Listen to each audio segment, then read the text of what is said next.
राधे राधे। आप सभी का अमृत कथा कहानी चैनल में स्वागत है।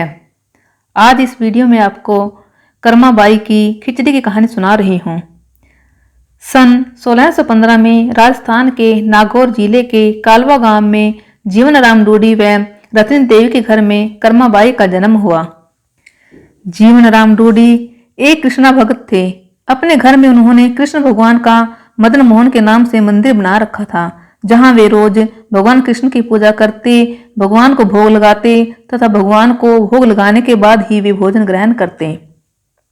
यह उनके घर का नित्य का नियम था। इसी प्रकार समय बीतता गया। कर्मा बाई रोज अपने पिता को कृष्ण भगवान की पूजा करते देखती, उनको भोग लगाते देखती और भगवान को भोग लगाने के बाद ही वे भोजन ग्रहण करते। यही सब देखते सीखते कर्मा बाई का बचपन बीत रहा था। कुछ वर्षों के बाद कर्मा बाई के पिता कुछ दिन के लिए तीर्थ यात्रा पर चले गए। तीर्थ यात्रा पर जाने से पहले पिता जीवन राम रूडी ने कर्मा बाई को भगवान की पूजा विधि समझाई और कहा कि भगवान को भोग लगाकर ही भोजन ग्रहण करना और घर का ध्यान रखना। इस प्रकार भगवान की पूजा और घर की देखरेख का काम कर्मा बाई को सौंपकर उनके पिता कुछ दिनों के लिए तीर्थ यात्रा चले गए। अब अगले दिन कर्मा बाई ने सुबह जल्दी उठकर कृष्ण भगवान को भोग लगाने के लिए बाजरे की खिचड़ी बनाई। कर्मा बाई ने खिचड़ी को थाली में डाला, उसमें घी और गुड़ मिलाया और कृष्ण भगवान को भोग लगाने के लिए खिचड़ी की थाली भगवान के सामने रख दी और उनसे कहा, हे भगवान, आपको जब भी भूख लगे तब आप खिचड़ी खा लेना, मैं तब तक घर का दूसरा काम कर लेती हूँ। यह कहकर वह अपने काम में लग गई। कुछ देर बाद उसने आकर देखा कि थाली तो वैसे ही रखी है, भगवान ने तो भोग लगाया ही नहीं। उसने सोचा, कोई बात नहीं, अभी भगवान को भूख नहीं लगी होगी, कुछ देर के बाद खा लेंगे। ऐसा सोचकर वह फिर अपने काम में लग गई और बीच में बार बार देखती रही कि भगवान ने भोग लगाया कि नहीं, पर भगवान ने भोग नहीं लगाया। इस प्रकार दोपहर का समय हो गया। अब कर्मा बाई को चिंता होने लगी कि भगवान ने भोग क्यों नहीं लगाया, क्या खिचड़ी अच्छी नहीं बनी या उसमें घी और गुड़ की कमी रह गई। ऐसा सोचकर उसने खिचड़ी में थोड़ा और घी और गुड़ मिलाया और थाली लेकर भगवान के सामने बैठ गई और भगवान को भोग लगाने के लिए विनती करने लगी, लेकिन भगवान ने फिर भी भोग नहीं लगाया। तब कर्मा बाई ने भगवान से कहा कि भगवान, आप भोग लगा लीजिए, आपकी पूजा की और आपके भोग की जिम्मेदारी पिताजी मुझे देकर गए हैं। अगर आप पिताजी का इंतजार कर रहे हैं तो आपको भूखा ही रहना पड़ेगा, क्योंकि पिताजी तो तीर्थ यात्रा पर गए हैं और कुछ दिनों के बाद ही आएंगे। तब तक आपको मेरे ही हाथ से बना भोजन करना पड़ेगा। भगवान, मुझे शतरस व्यंजन बनाने नहीं आते और ना ही मुझे विधि विधान से पूजा पाठ करना आता है। मुझे तो बस ये बाजरे की खिचड़ी और रूखी सूखी सब्जी रोटी बनानी आती है। आपको कुछ दिन इसी से गुजारा करना पड़ेगा। मैंने आपकी खिचड़ी में थोड़ा और ज्यादा घी और गुड़ भी डाल दिया, अब तो भोग लगा दीजिए। इस प्रकार कर्मा बार बार भगवान से भोग लगाने की विनती करने लगी, लेकिन भगवान ने फिर भी भोग नहीं लगाया। तब कर्मा बाई ने भगवान से कहा, भगवान, जब तक आप भोग नहीं लगाएंगे तब तक मैं भी नहीं खाऊंगी, आपके साथ साथ मैं भी भूखी रहूंगी। ऐसा कहकर वह भगवान से नाराज होकर बैठ गई। दोपहर बीत गई, शाम होने को आई, लेकिन भगवान की तरह कर्मा बाई ने भी कुछ नहीं खाया। आखिरकार कर्मा की जिद देखकर भगवान की मूर्ति से आवाज आई, अरे कर्मा, तुमने पर्दा तो किया ही नहीं, मैं ऐसे कैसे भोग लगाऊंगा। यह सुनकर कर्मा बाई ने अपने ओढ़ने का पर्दा किया और उसी की छाया में भगवान श्री कृष्ण ने बाजरे की खिचड़ी का भोग लगाया और पूरी थाली खाली हो गई। कर्मा बाई ने देखा और कहा, हे भगवान, इतनी सी बात थी तो पहले बता देते, सारे दिन खुद भी भूखे रहे और मुझे भी भूखा रखा।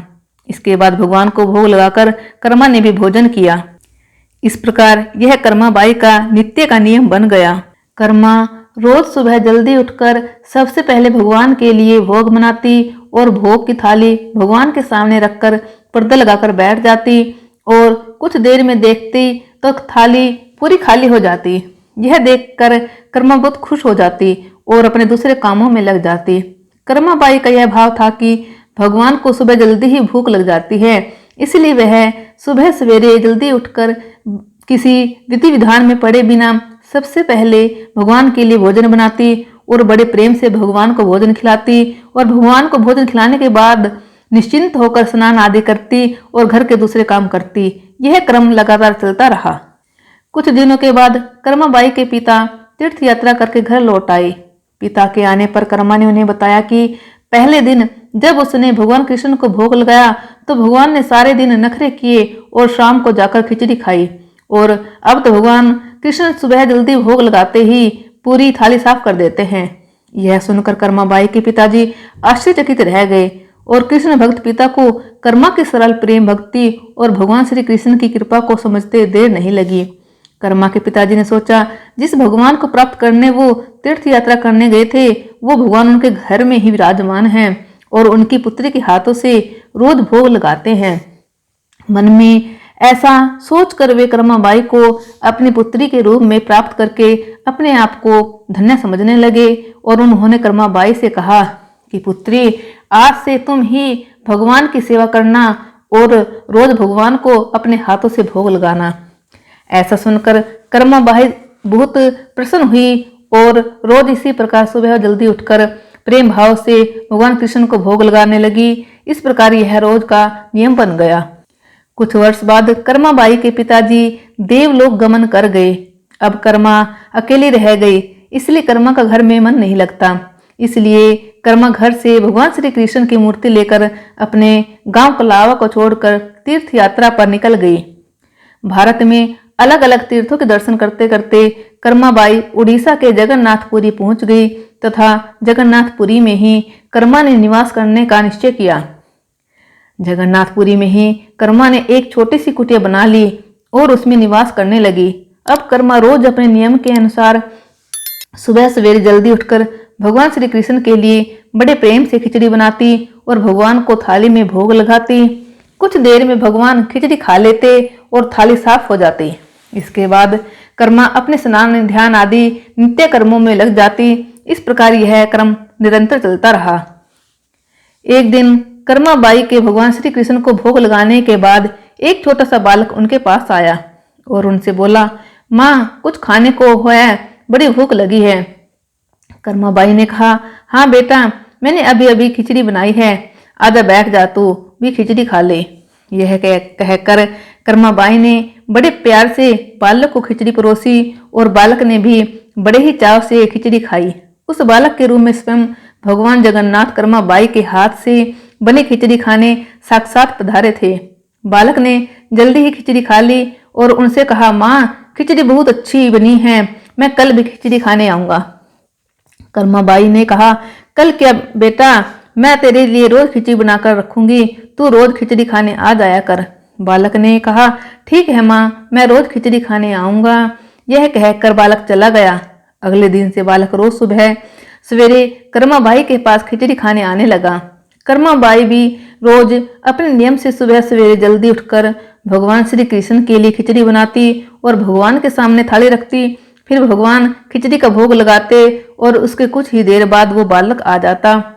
फिर कर्माबाई उसे भी बड़े प्रेम से खिचड़ी खिलाती और उसके बाद अपने स्नान ध्यान आदि दैनिक कार्यों में लग जाती। यह क्रम इसी प्रकार चलता रहा। एक दिन कर्माबाई की कुटिया पे एक साधु आया। बातों ही बातों में से पता चला कि कर्माबाई बिना स्नान ध्यान किए, बिना चौका बर्तन के भगवान श्री कृष्ण के लिए खिचड़ी बनाती है और भोग लगाती है। उसने कर्माबाई से कहा, स्नान किए बिना भगवान की पूजा करने और भोग लगाने से पाप लगता है। इसलिए उसने कर्माबाई को स्नान करके पूरे विधि विधान से पूजा करके भोग लगाने को कहा। साधु से ऐसा सुनकर भोली भाली कर्मा अगले दिन से सुबह जल्दी उठकर स्नान करके खिचड़ी बनाने लगी और विधि विधान से पूजा करके भोग लगाने लगी। ये सब करने में कर्माबाई को बहुत देर लग जाती, लेकिन वो बालक तो रोज सुबह अपने समय से आ जाता और कर्मा से कहता, माँ, मुझे भूख लगी है, मुझे जल्दी खिचड़ी दे, माँ जल्दी कर, माँ जल्दी कर। और कर्मा से कहती, थोड़ी देर रुक जा बेटा, अभी देती हूँ, थोड़ी देर रुक जा। और जब कर्मा भगवान श्री कृष्ण को भोग लगाकर बालक को खिचड़ी खाने को देती तो बालक उसे बहुत ही शीघ्रता से खाकर हाथ मुंह साफ किए बिना ही जल्दी से उठकर भाग जाता। यह क्रम कुछ दिनों तक चलता रहा और इन्हीं दिनों में भगवान श्री जगन्नाथ जी के मंदिर में सुबह के समय भगवान की मूर्ति के मुख पर खिचड़ी लगा हुआ रहता। यह देखकर भगवान जगन्नाथ की सेवा में रहने वाले पुजारी, जो स्वयं बहुत बड़े कृष्ण भक्त थे, वे सोचते, आजकल ये भगवान श्री जगन्नाथ जी के मुख पर खिचड़ी कैसे लग जाता है। हम तो खिचड़ी का भोग नहीं लगाते, फिर यह खिचड़ी कहाँ से आता है। कुछ दिनों तक लगातार भगवान श्री जगन्नाथ जी के मुख पर खिचड़ी लगा देखने पर पुजारी इसे भगवान की लीला मानने लगे और समझ जाते कि भगवान रोज कहीं से खिचड़ी खाकर आते हैं। भगवान की लीला को जानकर वो मन ही मन भगवान श्री जगन्नाथ जी से पूछते कि कहाँ से खिचड़ी खाकर आते हो भगवान, हमें भी बताओ। उसी रात भगवान श्री जगन्नाथ जी पुजारी के सपने में आते और उनसे कहते कि मेरी एक भक्त है कर्माबाई, जो जगन्नाथपुरी में ही रहती है। वो रोज सुबह सवेरे मेरे लिए बाजरे खिचड़ी बनाती है और बड़े प्रेम से मुझे भोग लगाती है। मैं भी रोज सुबह जल्दी कर्माबाई के पास खिचड़ी खाने जाता हूँ। मुझे उनके हाथ का बना खिचड़ी बहुत पसंद है। परंतु कुछ दिन पहले कर्मा के पास एक साधु आया। उसने उसे स्नान ध्यान करके विधि विधान से पूजा करके भोग लगाने को कह दिया। इसलिए वो विधि विधान से पूजा करके भोग लगाती है और उसके बाद मुझे खिचड़ी खिलाती है। यह सब काम करने में बहुत देर लग जाती है और मुझे खिचड़ी का इंतजार करना पड़ता है और भूख का कष्ट भी सहन करना पड़ता है। और जब तक मैं खिचड़ी खाता हूँ तब तक यहाँ मंदिर के भक्त जन आने लगते हैं। इसलिए आजकल मुझे खिचड़ी खाकर हाथ धोए बिना ही झूठे मुंह भागकर आना पड़ता है। भगवान श्री जगन्नाथ जी से यह जानकर पुजारी ने अगले दिन उस साधु की खोज कराई और उस साधु को बुलाकर उसे सारी बात बताई। पुजारी से यह सब जानकर वह साधु को घबराया हुआ कर्माबाई के पास पहुंचा और उनसे कहा कि आप पहले की तरह ही सुबह जल्दी ही भगवान को खिचड़ी का भोग लगाया करें।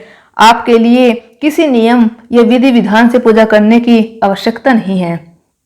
साधु से यह सुनकर कर्माबाई अगले दिन से ही पहले की तरह भगवान को खिचड़ी का भोग लगाती रही और उस बालक को भी बड़े प्रेम से खिचड़ी खिलाती रही। यह क्रम कई वर्षों तक चलता रहा। एक दिन कर्माबाई इस संसार चक्कर को छोड़कर प्रभु के धाम चली गई। उस दिन जगन्नाथपुरी के मंदिर में भगवान श्री जगन्नाथ जी के श्री विग्रह के नयनों से अश्रु निकल रहे थे।